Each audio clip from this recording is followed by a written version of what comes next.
É assunto para a gente conversar, para a gente abordar aqui com Damares Medina, advogada constitucionalista, PhD em Democracia e Direitos Humanos pela Universidade de Coimbra. Damares, quanto tempo, minha amiga? Seja bem-vinda, boa tarde. Quanto tempo, é um prazer estar de volta, Jesus. Boa tarde a todos, assistem nesse momento tenso dos julgamentos do 8 de janeiro. Qual momento não é, né? Qual momento não é tenso? Realmente, Brasília sempre cercada por tensão em razão dessa história toda de tentativa de golpe de Estado ou suposta tentativa de golpe de Estado, enquanto não há uma conclusão definitiva aqui do Supremo Tribunal Federal. E especificamente sobre isso que aconteceu, que a Paola acabou de trazer para a gente, essa informação. Ibanez Rocha sendo arrolado como testemunha de acusação e sendo arrolado como testemunha de defesa também. A partir do momento em que a acusação abre mão dessa testemunha, na sequência a defesa vai e abre mão. O que isso significa para nós que não acompanhamos o dia a dia dos tribunais, das cortes? Na verdade, a pergunta sobre o que significa persiste para todos nós, inclusive para quem acompanha o dia a dia dos tribunais e do Supremo Tribunal Federal, porque tudo nesse julgamento do 8 de janeiro é muito inédito. Né? Esse procedimento de proibir a entrada de telefones, celulares e smartphones na sessão de julgamento. Houve também, Jesus, um comunicado de que os depoimentos seriam prestados por videoconferência e essas audiências seriam orientadas e encaminhadas pelo juiz instrutor do ministro Alexandre de Moraes. As datas previstas para a oitiva são ao todo 82 testemunhas, elas estão marcadas entre os dias 19 de maio de hoje e o dia 2 de junho. Então, é um processo todo cercado por incógnitas. Por quê? É um procedimento novo no Supremo Tribunal Federal. Não é um tribunal de júri, é um processo que foi atraído por conta da materialidade dos fatos. Né? Você falou com muita razão ao introduzir a matéria, né? Quando você fala do suposto crime de golpe de Estado. Né? Apesar de, em 2023, todos aqueles 1.000 e tantos terem sido condenados por tentativa de golpe, agora ainda não há condenação, nós estamos no processo. E é importante marcar também para quem nos assiste sobre a dispensa, né, do governador Ibanez. Nós estamos em ano pré-eleitoral, o Ibanez está no cumprimento do seu último mandato, né, ele foi reeleito. Há especulações sobre o futuro político dele, se vai ser candidato a senador, como vai se dar essa carreira política de um advogado de renome, de sucesso, ex-presidente da Ordem dos Advogados do Brasil, e que surge com surpresa como o primeiro indicado de defesa do Anderson Torres e o primeiro nomeado pela própria Procuradoria da República como acusação. Então, uma contradição entre os fatos. Para quem assiste todo esse xadrez do julgamento do 8 de janeiro, que começou ainda em 2023, né, com a condenação de quem estava lá, depredando tudo, e o fatiamento, agora nós vemos passo a passo os núcleos sendo denunciados, sendo aberta a ação penal e sendo iniciada a fase processual de todo esse emaranhado de fatos que se conectam. Nessa fase processual, é mais importante destacar que ela é toda marcada pelo contraditório. Então, todas as testemunhas da defesa vão falar, todas as testemunhas da acusação vão falar, isso vai ser deposto aos autos para, a partir daí, ser construído um processo e, no final, o Supremo decidir se há ou não elementos para condenação e, presentes esses elementos, quais crimes poderiam ser imputados e, por fim, qual pena seria combinada. De cara, nós lidávamos com essa contradição. Como é que uma testemunha central, que é o governador do estado do Distrito Federal de Brasília, e num contexto em que foi muito problematizada uma certa inação das forças policiais do Distrito Federal, né? Fica sempre pairando uma pergunta, né, Jesus, e para quem nos assistem, será que se tivesse de fato havido uma atuação temporânea de cercar os tribunais, cercar a Praça dos Três Poderes, toda aquela manifestação não teria se redundado em uma manifestação pacífica, né? Então, qual foi o papel da polícia nesse contexto? Na época, divulgaram-se vídeos de PMs, né, tirando fotos com todo mundo, como se tivesse todo mundo na mesma festa. Então, de fato, a indicação do Ibanez como a primeira testemunha de defesa e de acusação trazia uma incógnita, gerava um certo desconforto e uma curiosidade muito forte, mas uma pergunta que continua em aberto, porque ela foi dispensada tanto pela acusação quanto pela defesa.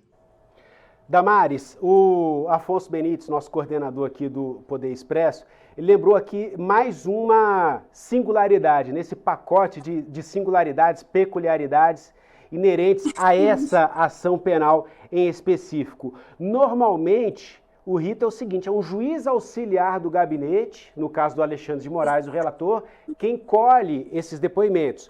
Nesse caso, tivemos uma quebra aqui na rotina. O próprio ministro Alexandre de Moraes colhendo pessoalmente esses depoimentos. Eu queria que você analisasse essa questão e ainda, né, além de Alexandre de Moraes colher esse depoimento, a gente tem aqui, olha, informação que chega aqui da parte do Supremo Tribunal Federal aqui em primeira mão. Paulo Gonet, PGR, o ministro Cristiano Zanin, presidente da turma, e Carmen Lúcia acompanhando por vídeo.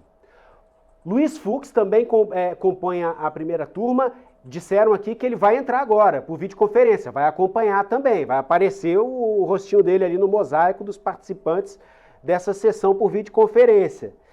Ministro Flávio Dino, que é o quinto integrante aqui da turma, ainda não há informação se ele vai entrar ou não. Ou seja, a gente percebe, saiu aqui da esfera de um juiz auxiliar, o próprio ministro tomando depoimento e os demais integrantes da turma desse ministro querendo ali, se debruçando sobre essa ação, querendo saber acompanhar em primeira mão esses depoimentos. E a gente observa, a gente até se recorda também, alguns questionamentos que foram feitos pelo próprio ministro Luiz Fux, e lá atrás, durante um desses questionamentos, nessa questão, porque são várias análises, vários núcleos, e ele falou lá da questão da pichação, da estátua e tal, e naquele momento ele já havia adiantado que, na medida do possível, ele ia querer acompanhar as coletas dos depoimentos. Então, há aí realmente várias quebras, né, de rotina, de ritos aqui sendo adotadas pelos ministros da primeira turma. Qual a sua análise sobre isso? A minha análise sobre o tema ela parte de duas perspectivas. A primeira delas é a ausência de parâmetros procedimentais no Supremo Tribunal Federal, que é uma característica da Corte. Em diversas situações semelhantes, o Supremo adota sistemáticas procedimentais distintas, o que causa uma certa insegurança jurídica, uma insegurança jurisdicional. Mas, a par disso, por outro lado, em defesa do Supremo, o ineditismo de todo esse caso, de todo esse 8 de janeiro que está sendo construído à medida em que o processo se desenvolve. Como nós temos aí o fatiamento da denúncia do primeiro ao quinto núcleo, e são ao todo 82 testemunhas, né, depoentes, eu acredito que essa tensão colegiada que a ministra Carmen Lúcia, ministro Cristiano Zanin, ministro Luiz Fux estejam dando a essa primeira fase de depoimento seja em razão da notabilidade dos depoentes, da importância do que seria dito, né? Por isso que quando o regimento fala e a regra geral é que o juiz instrutor vai colher os depoimentos, quem vai depor não pode saber o que o outro disse, aí faz sentido realmente aquela história, né, de não ser divulgado, de não ficar gravando, para não combinar, inclusive, versões, porque essa fase agora ela é processual, ela é procedimental, não é aquela fase anterior pré-processual que colhia-se denúncias, indícios, provas, às vezes em segredo de justiça. Agora não, agora tem que ser tudo preto no branco.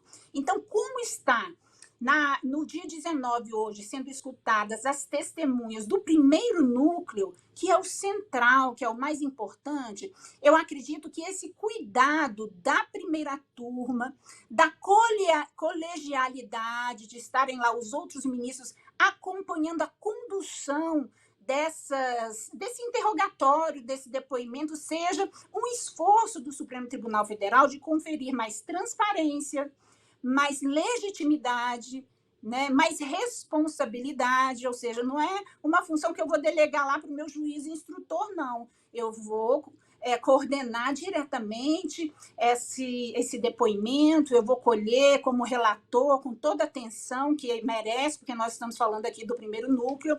Outros ministros que fazem parte do colegiado da turma também demonstrando esse interesse, e numa perspectiva, Jesus, para quem nos assiste, a colegialidade ela é sempre útil. A colegialidade ela sempre soma, né? Tem aquele adágio antigo: 2 cabeças pensam melhor que uma, 5 pensam melhor que uma só.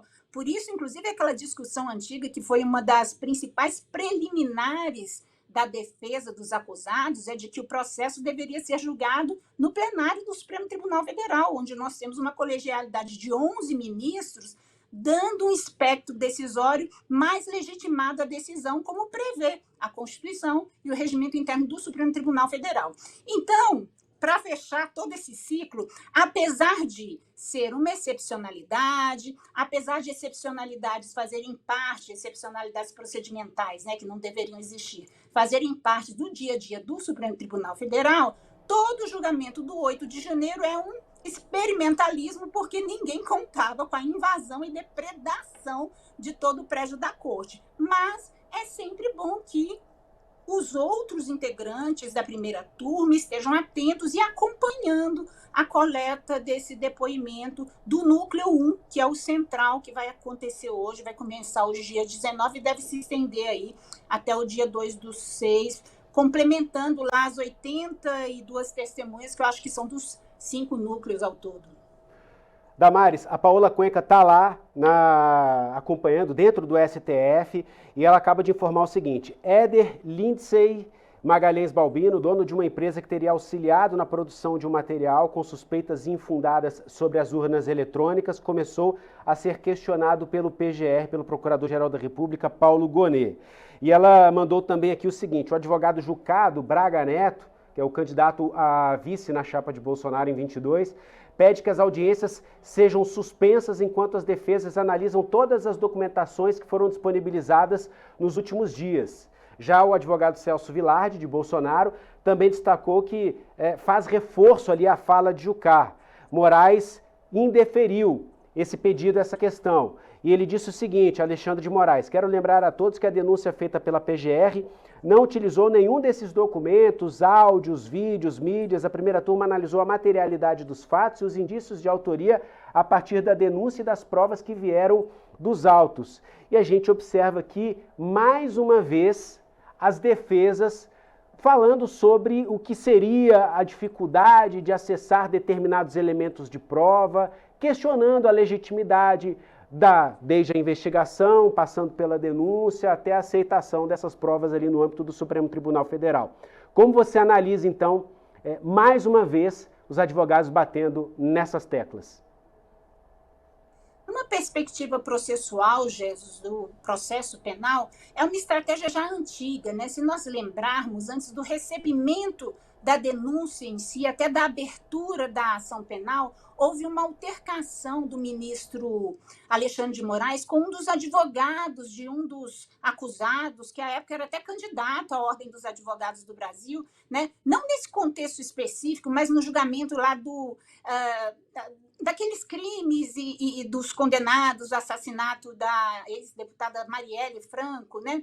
E é uma tática já recorrente de que processos muito longos, processos com muitas folhas, os advogados sempre argumentam que não tiveram acesso hábil às provas em tempo suficiente. E aí a resposta do ministro Alexandre de Moraes naquela época, inclusive foi um julgamento presencial, transmitido pela TV Justiça, foi no sentido até de dizer que era um deboche em um processo eletrônico, em um processo virtual, onde todas as páginas estavam transcritas há mais de meses, os advogados insistirem nesse tema de que não tiveram tempo de ter acesso a tudo, não puderam ler mais, mas como advogados faz parte da defesa, faz parte do jogo, é uma tentativa e justificada de tentar adiar um pouco essa oitiva para, de posse de todos os elementos que vão sendo construídos, poder preparar melhor